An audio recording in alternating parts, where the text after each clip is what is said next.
Kamusta sa lahat? Maligayang pagbabalik sa ating channel, kung saan binibigyang liwanag natin ang mahahalagang paksa tungkol sa kalusugan. Ngayon, haharapin natin ang isang malaking maling akala, ang ideya na mahirap makilala ang mga sintomas ng stroke. Manatili kayo habang sinisira natin ang mga mito, nagbabahagi ng mahalagang impormasyon, at nag-aalok ng mga tip para mapanatiling malusog ang inyong utak anuman ang edad. Isipin na mayroon kang kapangyarihan na gumawa ng malaking pagbabago sa buhay ng isang tao gamit lamang ang kaunting kaalaman. Ngayon, ibubunyag natin kung gaano kadali makita ang mga senyales ng stroke sa pamamagitan ng pag-alala sa isang simpleng salita. FAST. Ito ang ating lihim sa pagliligtas ng buhay, at ibinabahagi namin ito sa inyo. Ang stroke ay maaaring mangyari sa kahit kanino, ngunit ang pag-alam kung ano ang hahanapin ay maaaring magbago ng lahat. Ang FAST ay tumutukoy sa face, arms, speech, at time. Ating sirain ito.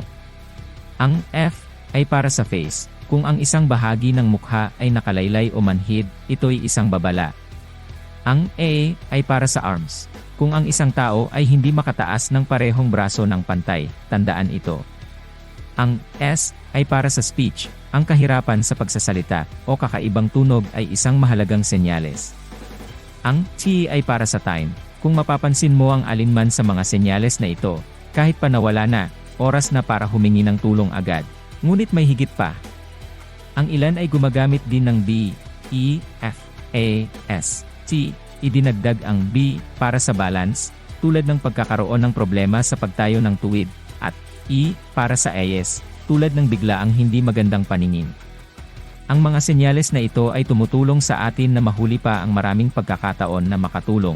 Bakit mahalaga ang mabilis na pagkilos? Dahil mas maaga na makakatanggap ng tulong ang isang tao, mas mabuti ang kanilang tsansa para sa magandang paggaling.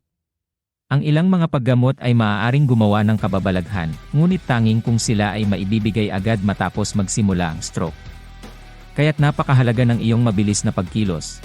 Sa pamamagitan ng pag-aaral at pagbabahagi ng FAST, tayong lahat ay maaaring maging handa na kumilos sa isang kritikal na sandali. Ito ay tungkol sa pagmamalasakit sa isa't isa at pagiging handang tumulong. Ang kaalaman ay kapangyarihan, at sa kasong ito ay kapangyarihan na magligtas ng buhay. Siguraduhin nating alam ng lahat ang FAST para tayong lahat ay maaaring maging bayani sa mga kritikal na sandali.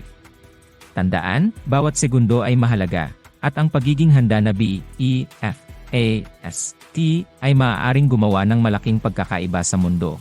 Ang iyong kalusugan ay iyong kayamanan, at ang pagkilos ngayon ay iyong tagumpay laban sa hinaharap na pagsisisi.